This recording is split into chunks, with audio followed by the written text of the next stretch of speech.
felt like I was fading away. Next thing I knew, off in the distance, I saw white light. Jim Anderson was dying from a massive heart attack. The only signs of trouble came a year earlier, but his doctor called the symptoms stress-related. Jim was working 12-hour days as a supervisor at a wastewater treatment plant. But this time, Jim knew it was much more than stress. I was resting in my bedroom, and all of a sudden I had a crushing pain in my chest, and the pain radiated down the arm, up the side of the neck. Couldn't catch my breath, and I called to my daughter. I said, "You're going to have to get me to the hospital. I'm not going to make it." A balloon catheter was inserted into his artery. He was stabilized and placed on a heart transplant list. But 2 days later, Jim flatlined. I could see everyone rushing into the room, but I couldn't hear the alarms going off. It's like I had gone underwater. The hearing had just faded away. That's when I began to pray. I knew I was dying. It wasn't a scared praying. It was earnest to take care of my family. As I prayed, it got darker to the point it went black. Next thing I knew, off in the distance, I saw white light. It was beautiful. Just wasn't blinding, but pure, perfect. As I started to go towards the light, I could see the outer edge of it begin to spiral. And I couldn't figure out what that was, but as I got closer, I could see it was the words of prayers revolving. The words broke off, going into the light, and I followed into the light. The next thing I felt was being embraced, safe and secure. It felt wonderful. It felt like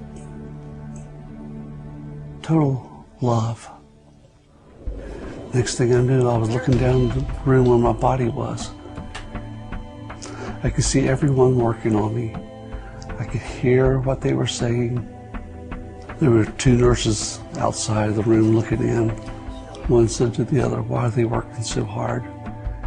He's gone. If they do bring him back, he'll be a vegetable." I later on told her what she said. She about passed out. Then I thought to myself, "Where's Debbie?" And instantly I was in the room where she was. And I've just gotten finished with that prayer. He's yours, Lord, because I knew that was the only way he was coming back to us. God wanted it. When she did that, It's yours. I zoomed right in on her face. It's yours. When I saw her face, I saw every aspect of our life together. From the first day we met, our marriage, the birth of our children, all the emotions we've shared. I couldn't leave her. I just couldn't leave her.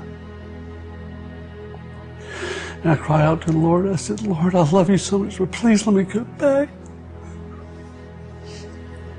I said, "My wife needs me. My children need me so much. Please let me go back." The doctors and nurses didn't give up.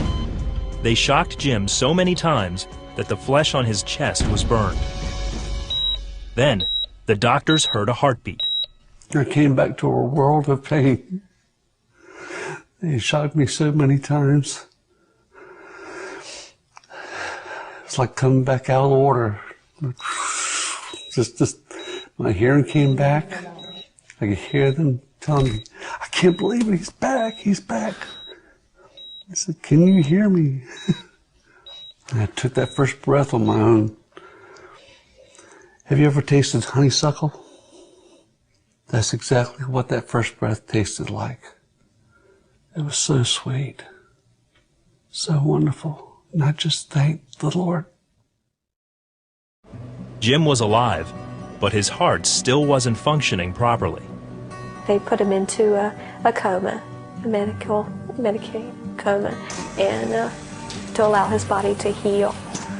So I wasn't able to talk to him for days. Jim spent the next 17 days in intensive care. He flatlined several more times, and each time, Jesus asked him a question.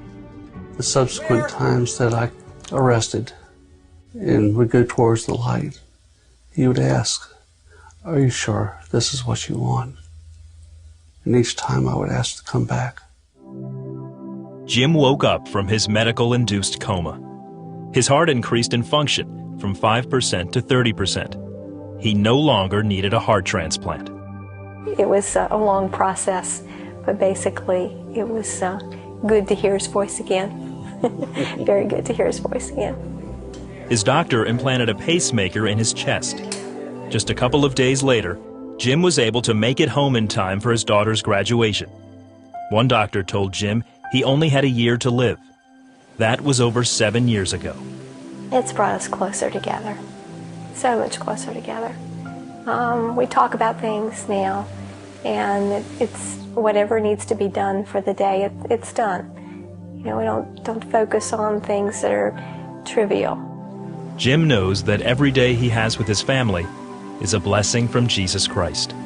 I try to witness to at least one person a day, to let them know this isn't about me.